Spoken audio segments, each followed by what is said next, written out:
Prezados, graça e paz. Mais uma vez estamos de volta e hoje dando continuidade a nosso assunto, né?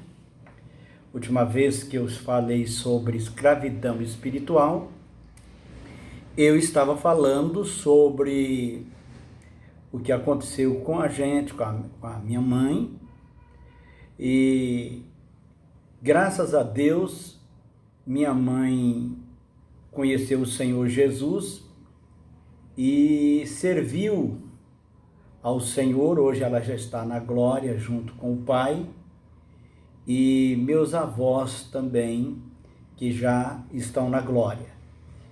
Minhas irmãs e minha tia,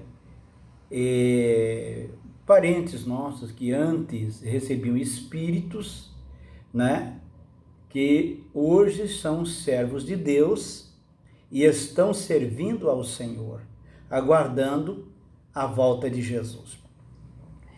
Lembro-me de certo culto de libertação, quando veio a mim uma mulher para receber oração. Segundo os irmãos, ela era crente e uma pessoa muito usada por Deus em sua igreja. Quando coloquei a mão sobre a sua cabeça, 7 demônios se manifestaram nela.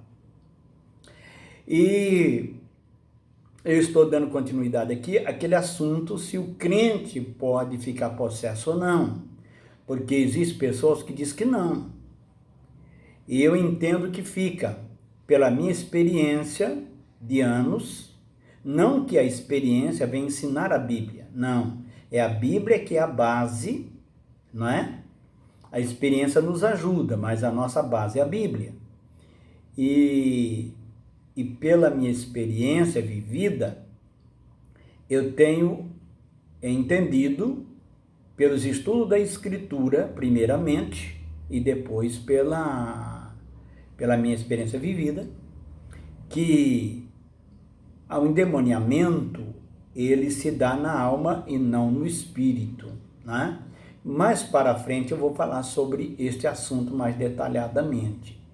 Então, neste caso, é muito importante entender que o fato de alguém ser membro de uma igreja não a imuniza de ataques demoníacos. É necessário quebrar as alianças do passado para que a pessoa seja totalmente liberta da forma, né? Ou melhor, falei aqui a palavra errada, é importante que ela seja liberta da mesma forma. É importante esclarecer que salvação e libertação são duas coisas diferentes, não são a mesma coisa. A salvação, ela é instantânea, né? No momento em que você aceita Jesus, ela acontece, então ela é instantânea. Já a libertação, ela é um processo, né?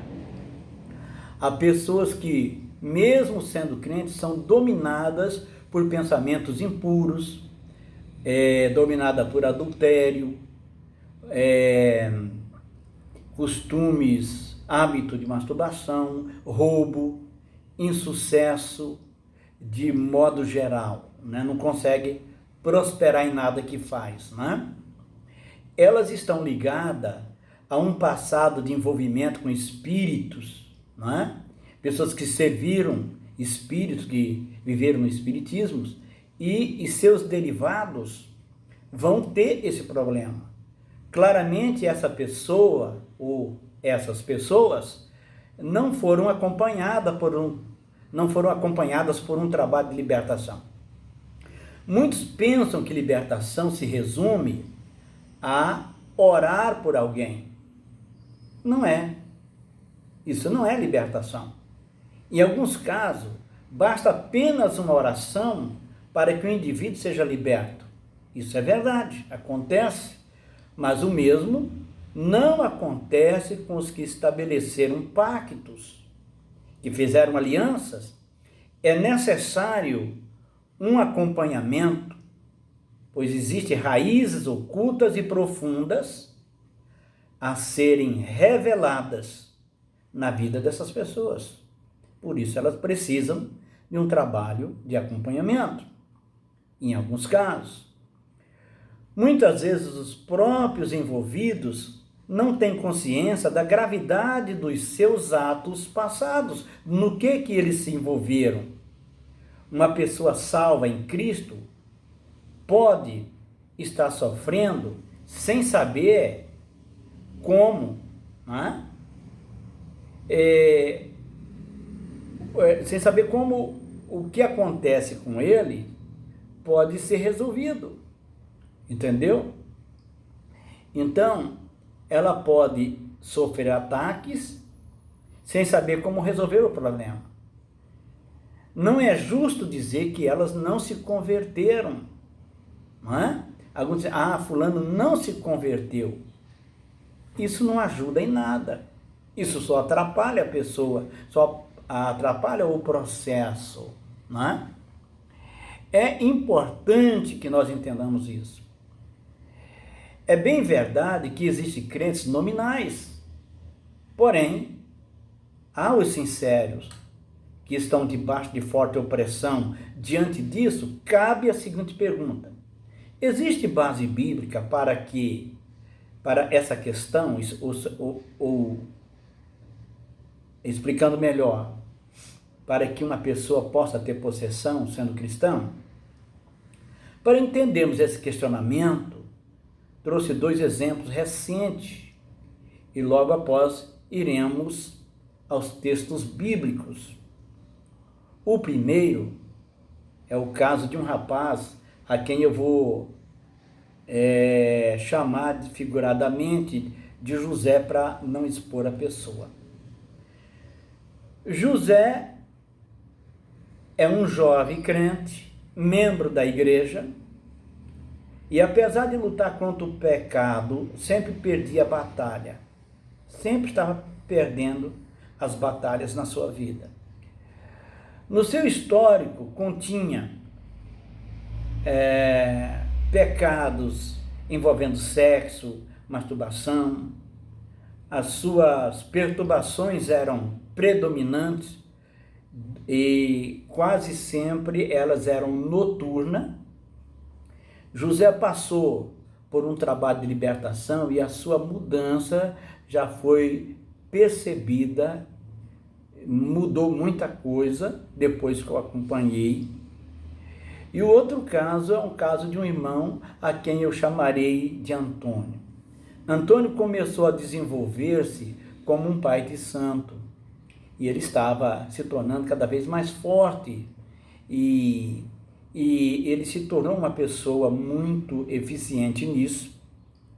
Já tinha passado por 4 igrejas e ele já estava desistindo de buscar libertação, porque ele me disse: pastor, eu não consigo, já estou na 4ª igreja, não sei o que fazer, não consigo sair, esses espíritos não conseguem me largar. E eu disse para ele: você consegue vir aqui? Ele morava longe. Ele disse: pastor, se o senhor disser que o meu caso pode ser solucionado, eu vou lutar para estar aqui, dê no que der, mas eu vou lutar para estar aqui, né? Muito bem, fizemos o trabalho de libertação com ele, e os demônios começaram a atacar a família desse irmão, um filho dele quase morre, mas nós oramos, buscamos a Deus, e Deus deu a vitória, né? Graças a Deus, hoje ele é liberto, e também o filho dele, que ficou muito mal por ataques, começou a haver ataques na família. Eu posso contar, irmãos, centenas de casos de famílias atacadas quando tem alianças com as trevas, quando começam a fazer um trabalho de libertação. Eu conto casos, centenas desses casos, nesses anos todos de experiência que eu venho trabalhando com libertação. Muito bem, ele ficou liberto, o filho dele está bem, a família estava bem até onde eu sei. Já tem algum tempo que eu não os vejo, porque eles moram longe. Mas voltando então ao assunto. Há uma base bíblica para isso? Vamos examinar alguns textos. O Salmo 142, verso 7, o salmista diz assim: tira a minha alma do cárcere, para que eu dê graças ao teu nome. Os justos me rodearão quando me fizeres este bem. Nota, ele diz: tira a minha alma do cárcere. Guarde bem esta palavra.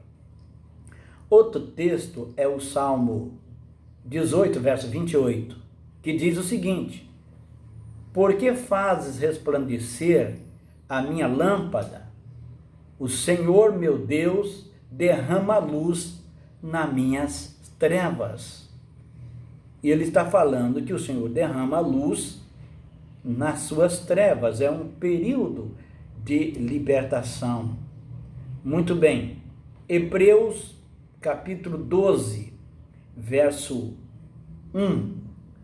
Desembaraçando-nos de todo o peso e do pecado que tenazmente nos assedia, corramos com perseverança a carreiras que nos está proposta. Guarde isso, desembaraçando-nos de todo o peso que tenazmente nos assedia. Muito interessante. E o outro é Apocalipse 2, verso 1, a parte B, que diz: eis que o diabo está para lançar em prisão alguns de vós. O texto acima, ou os textos, acima, nos apresenta diversas pessoas que enfrentaram dificuldades semelhantes às nossas. É notório que para alguns esse assunto tem sido taxado como ou antibíblico, que algumas pessoas dizem que isso é antibíblico, ou não quer falar sobre o assunto. Entretanto, para quem está envolvido no trabalho de libertação, é uma realidade nua e crua. A gente sabe que isso existe, embora as pessoas não querem admitir. A verdade é, queridos, que muitos que não acreditam, e quando eles entram num buraco, eles não dão conta de sair, acabam vindo nos procurar. E eu sempre pergunto: o que mudou? Porque até então você não acreditava nisso, não é? Mas a necessidade é que faz o sapo pular, diz o ditado. Então, é interessante, meus queridos, entender isso.